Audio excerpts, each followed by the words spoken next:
اعوذ باللہ من الشیطان الرجیم، بسم اللہ الرحمن الرحیم۔ الحمد للہ رب العالمین بارئ الخلائق اجمعین، ثم الصلاة والسلام علی اشرف الانبیاء والمرسلین، محمد وآلہ الطیبین الطاہرین المعصومین واصحابہ المنتجبین، ولعنت اللہ علی اعدائہم اعداء اللہ اجمعین۔ اما بعد، قال اللہ تبارک و تعالی فی کتابہ المجید، بسم اللہ الرحمن الرحیم، ان اللہ وملائکتہ یصلون علی النبی یا ایہا الذین آمنوا صلوا علیہ وسلموا تسلیما، اللہم صل علی محمد وآل محمد وعجل فرجہم۔ سامعین و ناظرین محترم، سلسلہ گفتگو بمناسبت وصال و شہادت رحمت للعالمین خاتم النبیین شفیع المذنبین محمد مصطفیٰ صلی اللہ علیہ وآلہ وسلم اور آپ کے سبط اکبر جواب ابتر مولا امام حسن مجتبیٰ علیہ السلام کی شہادت کی مناسبت سے، جو اسلامی تاریخ کے اعتبار سے 28 صفر المظفر کو جو اکثر مورخین نے نقل کیے ہیں، انہی مناسبات پر آج حاضر خدمت ہوا ہوں۔ سیاچن ٹائمز کے ذریعے سے آپ تک یہ پیغام پہنچانے کی کوشش کر رہا ہوں۔ تو سب سے پہلے پیغمبر اکرم صلی اللہ علیہ وآلہ وسلم اور امام مجتبیٰ علیہ السلام کی شہادت کی مناسبت سے تعزیت پیش کرتا ہوں، اور ساتھ ہی گفتگو کا آغاز قرآن مجید کی ایک آیت سے شروع کیا ہے۔ اس آیت کو آیت صلوات بھی کہا جاتا ہے، آیت سلام بھی کہا جاتا ہے۔ دیکھیں، پروردگار عالم رازق کل کائنات ہیں، خالق موجودات ہیں۔ جس طرح ہم عبادت کرتے ہیں، ہم اطاعت کرتے ہیں، یا ہمارے اوپر جو عبادت، اطاعت، بندگی فرض ہے، خدا کے لیے تو نہیں ہے، وہ ذات وحدہ لا شریک ہے، لیکن پروردگار عالم اپنے حبیب کے حوالے سے، اگرچہ دنیا میں 1,24,000 انبیاء آئے ہیں، ہر نبی اور ہر رسول کا درجہ مختلف ہے، لیکن جو شان آپ اور میرے نبی کو پروردگار نے بیان فرمایا ہے، نبی کی شان کے حوالے سے اگر دیکھا جائے تو ایک عمل، اگرچہ نماز بھی عبادت ہے، روزہ بھی عبادت ہے، جو ہمارے بدنی عبادات، مالی عبادات، قلبی عبادات، ذکر کے عبادات، افعال و کردار کے عبادات اپنی جگہ، لیکن خود خالق پہلے کر کے پھر اپنے فرشتوں سے کروا کے پھر ہمیں جو حکم دے رہا ہے وہ پیغمبر و آل پیغمبر پر درود بھیجنا ہے۔ تو اس آیت کے اندر آپ دیکھیں، ان اللہ و ملائکتہ، بے شک خود خداوند عالم۔ انا جو عربی زبان میں کسی چیز کی تحقیق کے لیے آ جاتے ہیں، یعنی حقیقت حال یہ ہے، اس میں کسی قسم کی شک و تردید کی گنجائش نہیں۔ ان اللہ، بے شک خدا، اور ساتھ و ملائکتہ، اور اللہ کے فرشتے، یصلون علی النبی، پیغمبر پر درود بھیجتے ہیں۔ پھر اس کے بعد یا ایھا الذین آمنوا، اے ایمان والو، تم بھی، سارے اہل ایمان سے ذکر ہے۔ یا ایھا الذین آمنوا کا جو صیغہ لفظ جمع کلا ہے، تمام اہل ایمان کو یہ حکم دیا گیا ہے، صلو علیہ وسلم تسلیما، اس نبی پر درود بھیجا کرو اور سلامتی بھیجا کرو جتنا ان کے لیے حق بنتا ہے۔ تو یہاں پر لفظ صلات ہے، یصلون ہے، جب پروردگار کی طرف سے آ جائے تو پروردگار اپنی رحمتیں نازل کر لیتا ہے۔ اگر ہم دعا کریں طلب رحمت کے لیے ہے، طلب نعمت کے، لیکن خدا نزول رحمت کے لیے ہے، شامل حال رحمت کے لیے نبی پر درود بھیجتے ہیں۔ یہاں صیغہ جو عربی گرامیٹک حوالے سے دیکھا جائے، یصلون کا لفظ لایا ہے، ان اللہ و ملائکتہ یصلو، اب یہاں پر یصلون جو ہے فعل مضارع جسے کہتے ہیں، یہ استمرار پر دلالت کرتے ہیں۔ اللہ نے ایک دفعہ پیغمبر کی زندگی میں صلوات، درود نہیں، رحمت نہیں، بلکہ مسلسل پروردگار نبی پر درود بھیجتے ہیں، فرشتے بھی درود بھیجتے ہیں، اور ہمارے لیے بھی تسلسل کے ساتھ اس نبی کو یاد کرنے، نبی پر درود بھیجنے کا حکم ہے۔ تو یہاں گفتگو یہی ہے کہ پیغمبر محبت رسول ہے، عقیدت رسول ہے، ایمان بے رسول ہے۔ رسالت جس طرح سے ہم کہیں اللہ کی توحید کے بعد اسلام کا بنیادی عقیدہ اور تمام مسلمانوں کا مشترکہ عقیدہ عقیدہ رسالت ہے، نبوت ہے۔ تو نبوت کی دو قسمیں ہوتی ہیں، ظاہر سی بات ہے، ایک نبوت عامہ ہے، ایک نبوت خاصہ ہے۔ نبوت عامہ 1,24,000 انبیاء کو ماننا، برحق ماننا، منصوص من اللہ ماننا، معصوم عن الخطا ماننا، یہ ہم سب پر فرض ہے، لیکن ان کی شریعت کو ماننا، عمل پیرا ہونا، ان کی سیرت کو ہمارے لیے بطور نمونہ عمل کرنا، یہ ہمارے پر واجب نہیں ہے۔ انبیاء کی نبوت کو عقیدے کی حد تک رکھنا صرف، لیکن ہمارے نبی صلی اللہ علیہ وآلہ وسلم کی نبوت خاصہ جسے کہتے ہیں، اس پر عقیدہ رکھنا بھی واجب ہے، اور آپ کی سیرت و شریعت پر عمل کرنا بھی تمام مسلمانوں پر فرض ہے۔ ما آتاکم الرسول فخذوہ وما نہاکم عنہ فانتہوا، جو رسول دے اس پر عمل پیرا ہو جائیں، جن سے رسول روک دیں ان سے رک جانا، یہی شریعت ہے۔ اور پیغمبر تمام عالمین کے لیے بطور نمونہ پروردگار نے پیش کیا ہے، لقد کان لکم فی رسول اللہ اسوۃ حسنہ، جو خدا کی رضا اور اللہ تعالیٰ کی مرضی کو طلب کرنا ہے، جو بندگی کا اصل مقصد ہے، اس کے لیے خداوند عالم نے ایک کامل نمونے کے طور پر آپ کی ذات گرامی کو تمام انسانوں کے لیے پیش کیا ہے۔ تو عزیزان محترم، اظہار عقیدہ، اظہار عقیدت کے لیے روز وصال پیغمبر کے حوالے سے یہ فرض بنتا ہے کہ ہم جس طرح نبی کے خوشیوں میں، ولادت کے ایام میں، میلاد کے ایام میں ہم خوشی مناتے ہیں، تو ظاہر سی بات ہے کائنات میں اللہ کی ذات کے بعد جو سب سے بڑی ذات ہے، جو سب سے مقدس ہے، جو سب سے بڑی شان والی ذات ہے، وہ ذات گرامی پیغمبر اکرم ہے۔ تو ان کا دنیا سے چلے جانا، اس دن کو ہمارے لیے ظاہر سی بات ہے تمام اہل اسلام کو اس طرح سے منانا چاہیے جتنا منانے کا حق ہے۔ تو لہٰذا پیغمبر کے بارے میں یہ ہیں، آپ کے وہاں اگرچہ مختلف تواریخ ہیں، اکثر تاریخ کے اعتبار سے جو مستند تواریخ میں ملتے ہیں، آپ 28 صفر کو آپ دنیا سے رحلت کر گئیں، وصال پیغمبر کا دن ہے، اور بہت سارے اہل سنت کے مصادر میں اور شیعہ تواریخ و مصادر میں یہ بات ہے کہ آپ شہید ہو گئے ہیں، یعنی آپ کو خیبر میں کسی یہودی عورت نے زہر دیا، اسی زہر کا اثر جسم مبارک میں پھیلتا رہا، اسی وجہ سے کہ آہستہ آہستہ کمزور ہوتے رہے، پھر 28 صفر المظفر کو آپ دنیا کو الوداع کر نہ صرف دنیا کو الوداع کر کے بلکہ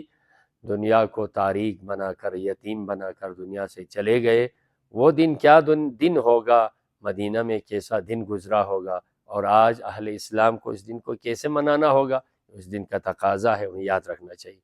اور اسی کے ساتھ ساتھ آل محمد کے ساتھ بھی، جو ظاہر سی بات ہے آل محمد جب ہم کہتے ہیں، آل النبی ہم کہتے ہیں، تو یہاں پر دو مطلب ہے، میں ذکر کروں۔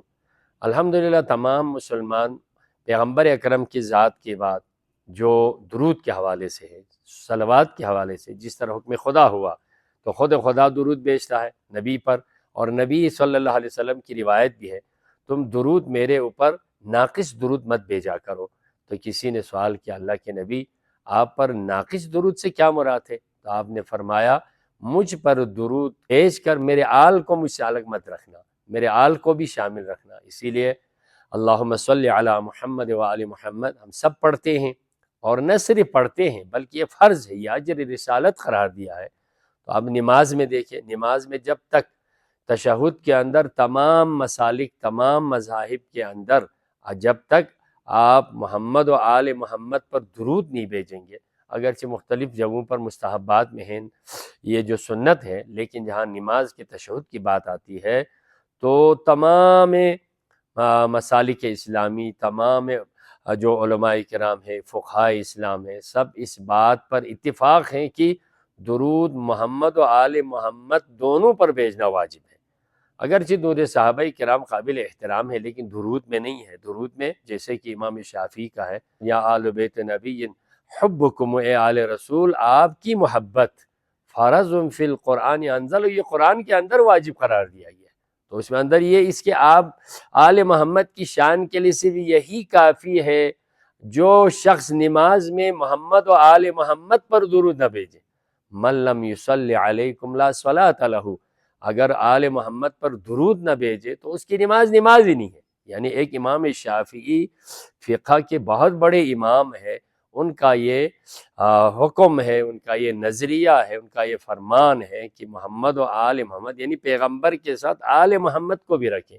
تو درود ظاہر سی بات ہے عقیدے کا ایک حصہ ہے، اظہار عقیدہ ہے۔ جس طرح ایمان 3 درجوں کے ہوتے ہیں، دل میں عقیدہ ہونا چاہیے، زبان سے اقرار ہونا چاہیے، عمل سے اظہار ہونا چاہیے، پھر ایمان بنتا ہے۔ اسی طرح محبت کے بھی تقاضے ہوتے ہیں۔ محبت اگرچہ اس کی جائے جو حقیقی ہے وہ دل ہے، لیکن محبت دل میں صرف نہیں، دل میں رکھنا چاہیے، زبان سے اظہار بھی ہونا چاہیے، اور تقاضائی محبت کے طور پر عمل سے اظہار بھی ہونے چاہیے۔ اظہار ہی ان کی خوشیوں میں خوشی اور ان کے غم میں غم، اور ان کے جو احکام ان پر عمل پیرا ہونا، ان کی سیرت کو اپنے لیے ہمیشہ سے سامنے رکھ کر زندگی گزارنا ایک مومن مسلمان کی ذمہ داری ہے۔ عزیزان محترم، یہاں پیغمبر اکرم کے بعد آل محمد پر بھی درود بھیجنا، جس طرح اور قرآن مجید کے اندر بھی ہے، جو سورہ شورى کی آیت نمبر 23 ہے، اس میں جب پیغمبر سے لوگوں نے آ کے کہا، جب آپ نے مدینہ میں ریاست مدینہ قائم کی، تو اس وقت ظاہر سی بات ہے عرب کا انتہائی جو ناگفتہ بہ جو معاشرہ تھا، اس معاشرے کو پیغمبر نے دنیا کا رول ماڈل ایک معاشرہ بنایا، دنیا انسانیت کے لیے ایک بہترین نمونے کی ریاست بنا دی۔ تو اس وقت لوگوں نے کہا ہم کس طرح زندگی گزار رہے تھے، آپ نے ہمیں کس مقام تک پہنچایا، یہ سب کچھ آپ کی وجہ سے ہے، تو ہم اپنی طور سے بھی کچھ دینا چاہتے۔ بہت سارے جمع ہو کے آ گئے، تو پیغمبر نے کچھ بھی نہیں مانگا، نہیں میں تم سے صلہ مانگنے کے لیے یہ اجر رسالی میری اب وظیفہ ہے، میری ذمہ داری ہے، لیکن بہت تاکید ہو گئی تو اللہ کی طرف سے یہ آیت نازل ہوئی، قُلْ لَا أَسْأَلُكُمْ عَلَيْهِ أَجْرًا إِلَّا الْمَوَدَّةَ فِي الْقُرْبَى۔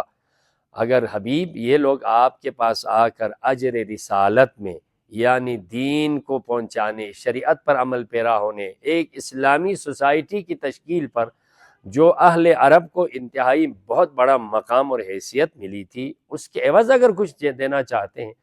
اس کو کسی ترازو میں ڈالنا تو برابر نہیں ہوگا، لیکن یہی ہے آپ ان سے یہ کہہ دیں اگر تم مجھے اجر رسالت دینا چاہتے ہیں تو میرے رشتہ داروں سے، میرے قریبی رشتہ داروں ذی القربیٰ سے محبت کر لو۔ تو محبت کے تقاضے بھی 3 عزیزان، دل میں رکھنا چاہیے، زبان سے اظہار ہونی چاہیے، اور عمل انسان کے اعضاء و جوارح سے اس کا اظہار ہو پریکٹیکلی، پھر وہ ہوتے ہیں وہ محبت۔ تو عزیزان من، اگر آپ دیکھیں آل محمد کے بارے میں اگر یہ دیکھنا ہے تو آل محمد، آل نبی جسے کہتے ہیں، دو مرحلے ہیں۔ ایک آل نبی ہے، ایک جسے ہم کہتے ہیں عام طور پر اہل بیت نبی اور اہل بیت نبوت۔ اہل بیت نبی ظاہر سے بات ہے اس میں سب آتے ہیں اس میں، لیکن جو اہل بیت نبوت ہے اس میں نہیں آتے۔ میں آپ کو اس کی چھوٹی مثال کسی مجلس میں ذکر کر رہا تھا، میں آپ کو چھوٹی سی مثال دیتا ہوں۔ مثلا کیا ہے، حضرت یعقوب کے 11 بیٹے تھے، حضرت یعقوب کے 11 بیٹے تھے۔ حضرت آدم کے ظاہری طور پر 2 بیٹوں کا ذکر آتا ہے شروع میں۔ اب ان میں سے حابیل و قابیل ہے، ایک یہ چاہتے تھے کہ اگرچہ یہ اہل بیت نبی میں تھے، قابیل بھی اہل بیت نبی میں، یہ نبی کے گھرانہ ہے، لیکن یہاں پر ان کے جو حالات ہیں وہ اس طرح سے ہو گئے۔ اب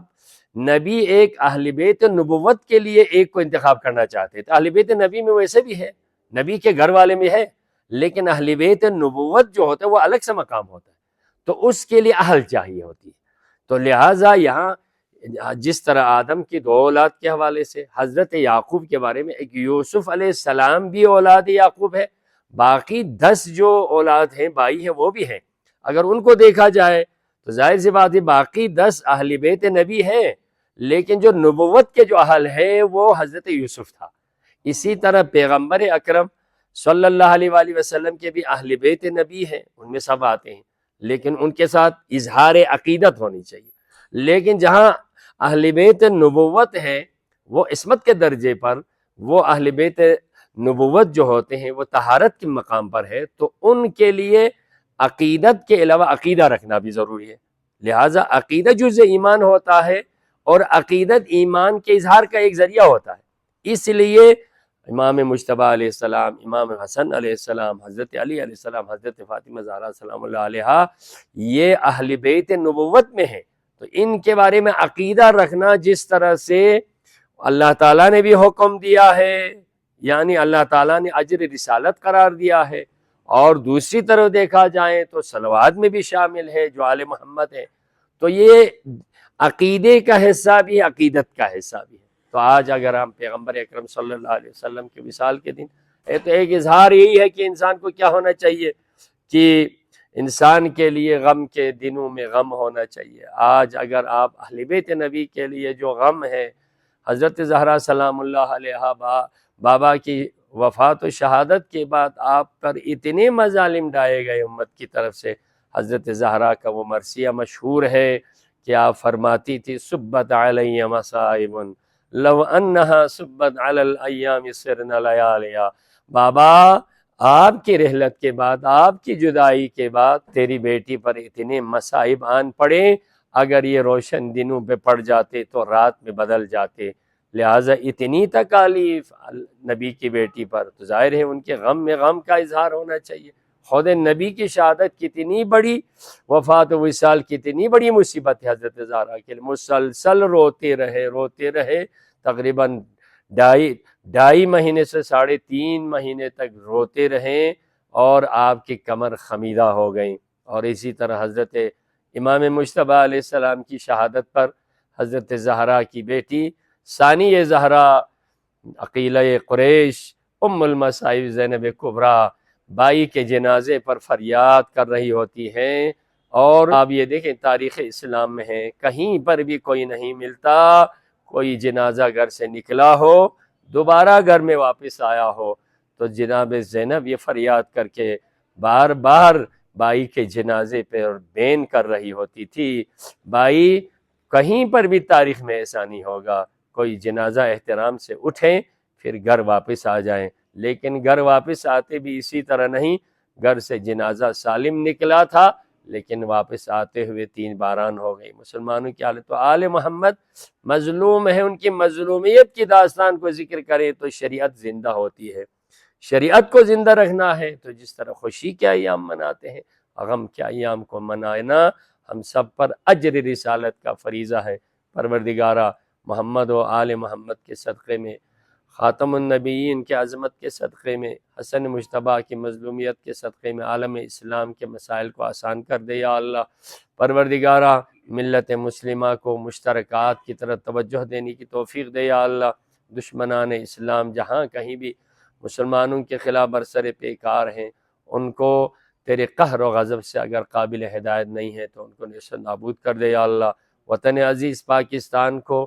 جو اسلامی ایک انتہائی اہم ترین ریاست ہے، پروردگارہ اس ملک کی حفاظت کر یا اللہ۔ ہمارے اس خطے میں پروردگارہ تیری رحمتیں ہیں، مشکلات سے مومنین کو اور تمام اہل اسلام کو تیرے حفظ امان میں رکھ یا اللہ۔ اس قسم کے پروگرام کے ذریعے سے پیغام اسلام کو، پیغام ایمان کو تمام مومنین تک پہنچانے کی کوشش کر رہے ہیں، یہ جو سیاچن ٹائمز کے ذمہ داران ہیں، مسئولین ہیں، پروردگارہ ان تمام کی توفیقات خیر میں اضافہ کر یا اللہ۔ ان کی یہ خدمات تیری بارگاہ میں نشر اسلام، نشر احکام کے طور پر، تبلیغ اسلام کے طور پر عبادت شمار کر یا اللہ۔ ہم سب کی عاقبت بخیر ہو یا اللہ۔ آخر میں تمام اہل اسلام کو پیغمبر اکرم صلی اللہ علیہ وسلم کی وفات و وصال، امام مجتبیٰ کی شہادت کی مناسبت سے تمام اہل اسلام، اہل ایمان کو اور مولا امام زمانہ کی بارگاہ میں تعزیت پیش کرتا ہوں۔ والسلام علیکم ورحمۃ اللہ وبرکاتہ۔